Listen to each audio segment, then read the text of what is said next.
I'm Kerry. I'm the host of Best of Us Investors.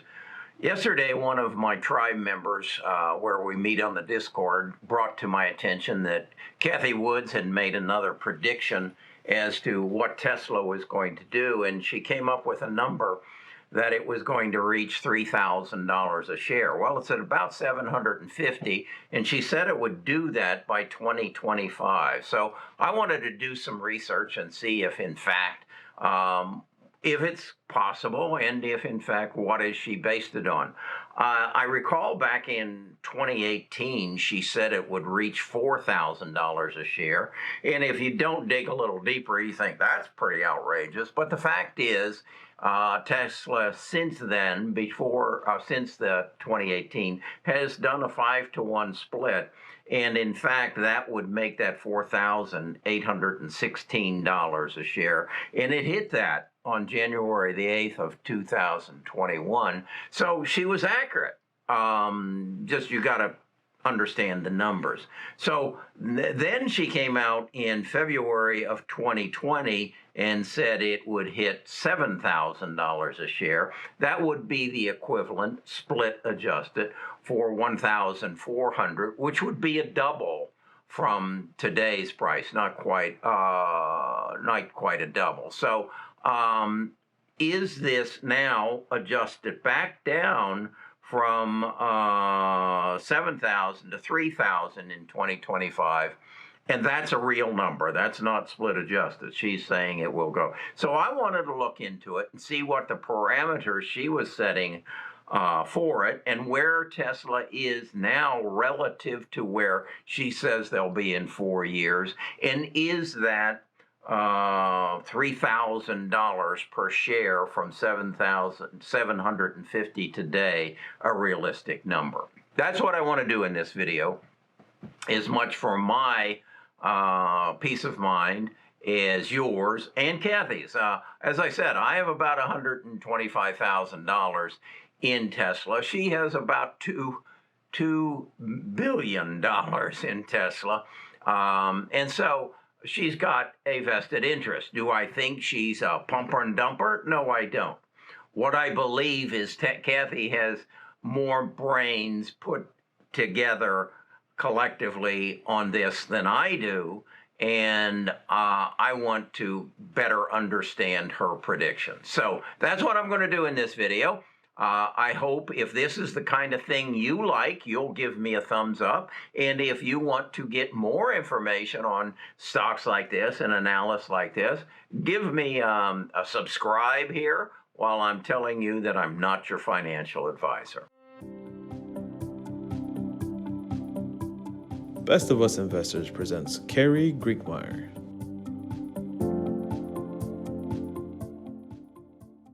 Okay.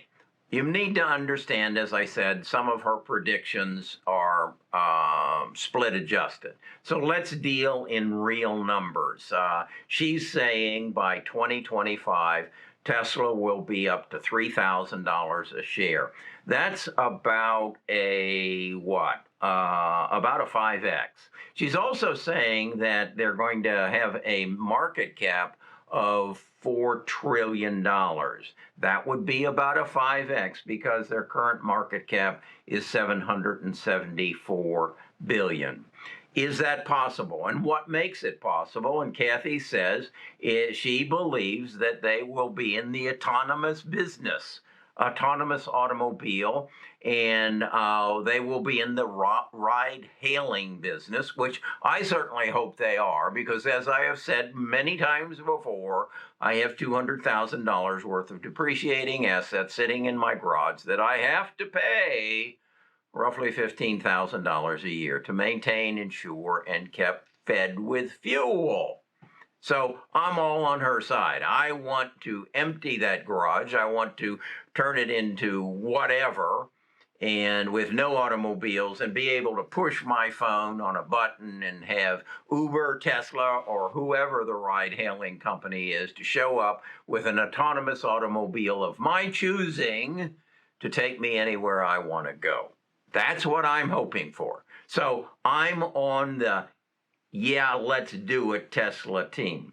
Under her projections, and this was a March 20th projection. She said this 3,000 was kind of an intermediary number. She said in a bear market, if we would get into a bear market, it would be at $1,500 a share in 2025.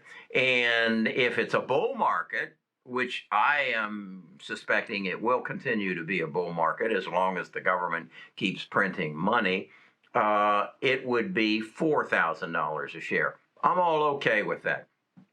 She says the ride hailing would bring, in full autonomous, would bring about $327 billion to the revenue stream of Tesla. So with that in mind, I thought I need to understand these numbers better and see where they are and where they are projected to be. Basically, she says their production in 2025, they will be producing 5 to 10 million dollar, or 5 to 10 million units of production. The 5 to 10 million cars produced in 20 to 25. That's a pretty broad range. I guess that's bull market and bear market. That would be up from 500,000 in 2020. So she's projecting a 10x increase in production. So I ask myself, how many automobiles are sold in the world in a year, of which she's saying Tesla will be selling 5 to 10 million of them? Well, what I came up with, the total automobiles produced in 2020 was 75 million. She says Tesla will have, if there is no growth in the number of vehicles, they will represent between 5 and 10 trillion. So I ask myself, how many cars does the largest car producer make today? If Tesla is going to produce 5 to 10 million, well, Volkswagen is the largest. Volkswagen produces 9.3 million automobiles per year, followed by Toyota at 7.2, Renault, Nissan at 6.8, GM at 6.7, and Honda at 6.7. So with her projection of 5 to 10, they're going to be somewhere in between General Motors and Volkswagen as the number of producers of automobiles. So then I went and said, okay, based on those numbers, who are the largest producers of electric vehicles today, and who are the largest purchasers of electric vehicles today? Well, the largest market of electric vehicles, the largest number of sales is China, and electric vehicles represent 2% of their current market for about 389,000 automobiles. The United States is second with a purchase of about 220,000, which represents 1.2% of the auto sales in the United States. So they're going to have a substantial increase in their largest market. As I said, China electric vehicles, Tesla represents about 7% of their sales. And in the United States, Tesla represents currently about 79% of electric vehicle sales. Percentage-wise, interestingly enough, Norway has the highest percentage of electric vehicles to all vehicles sold at roughly 38%, but they just don't sell that many.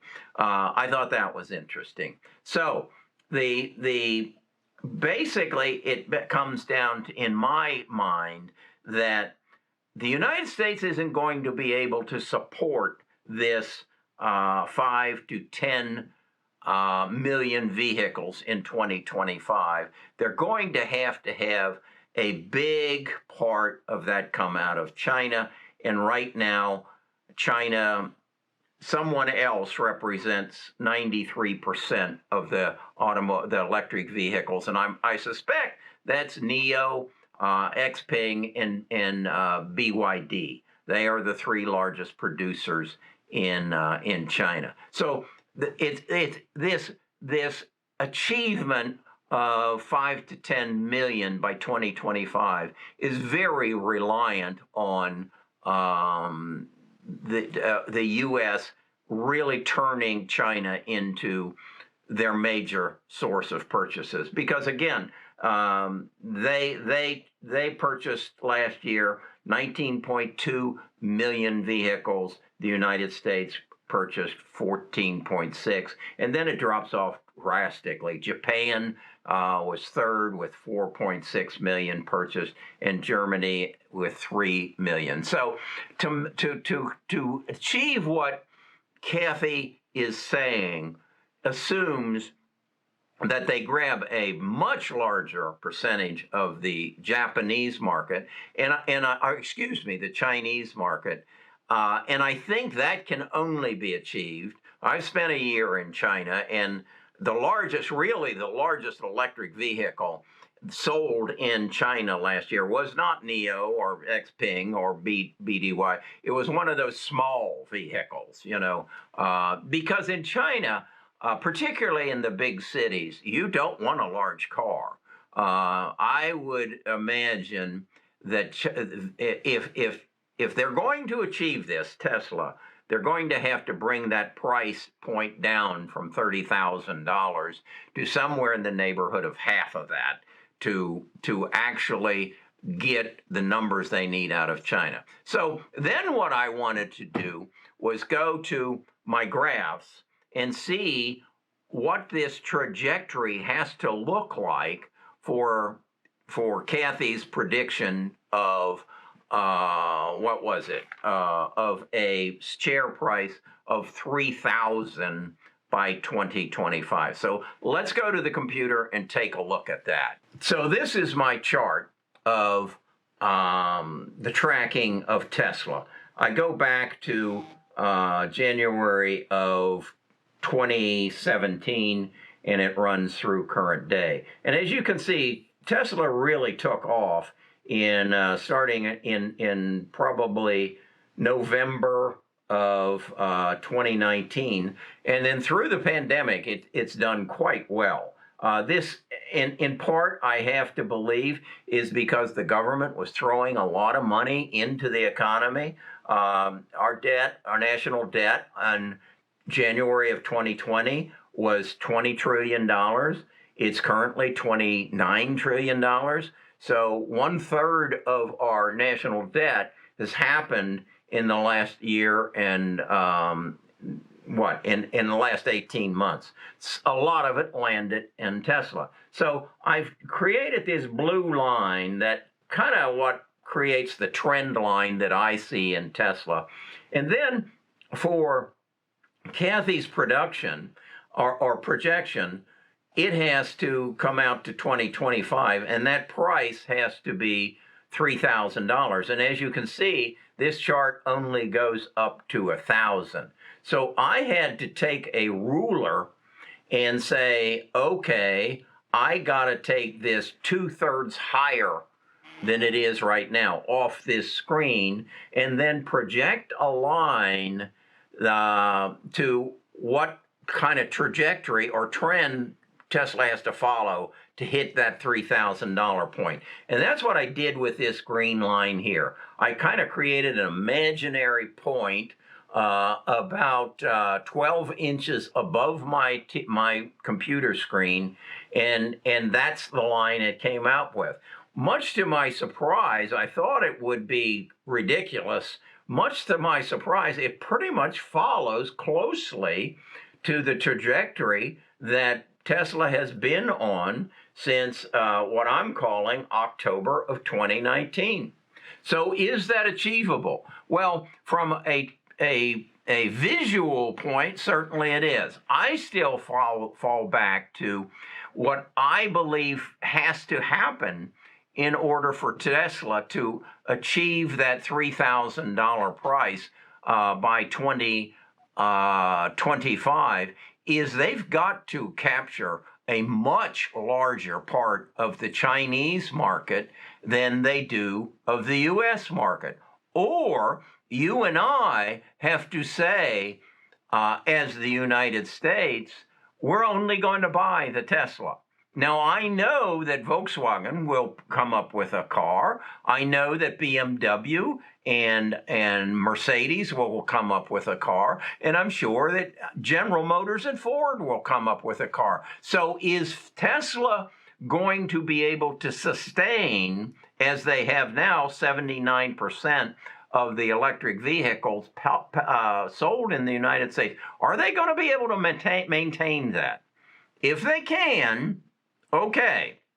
But I think the other element that we've got to watch is, are they going to bring that price point down to somewhere around $20,000 per car to capture the massive part of the automobile market? And again, this is also assuming that you and I decide we don't want to own a car, and our transportation mode moves away from automobile ownership to automobile usage.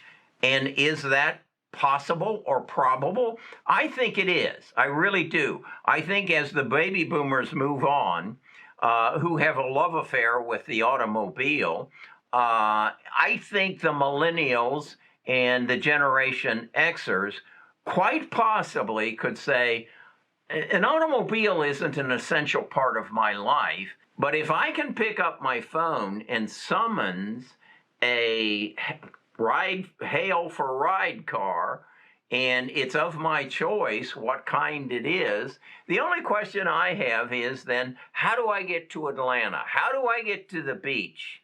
Am I going to rent an Uber car to travel 400 miles and then he has to turn around and come back? I don't think so. So I think some other means of transportation has to come in there, or I have to still have a on-road automobile for myself. So that's the dilemma I'm at. My long and short answer to all this is I'm not selling my Tesla. Because I think there's another element that Kathy isn't talking about, and maybe she is when she mentions the autonomous automobiles, that we aren't going to own cars. You and I aren't going to buy that many cars. If we do, we'll have one rather than two or three or four. Are our children going to be satisfied not owning a car and going to school with an Uber driver or an autonomous automobile? I think they will. I think this is a whole mind change that Kathy and her team are bringing to the forefront that we have to consider. Again, I will hold my Tesla, and I hope she's right, that in 2025, I look at it and say, wow, it's worth $3,000 a share. This is exciting. This is the world of change. And that's how I want to invest. I want to invest in the companies that are going to change the way I live. And based on what Kathy's telling me, certainly Tesla's going to change the way that you and I live. I'll talk to you again tomorrow.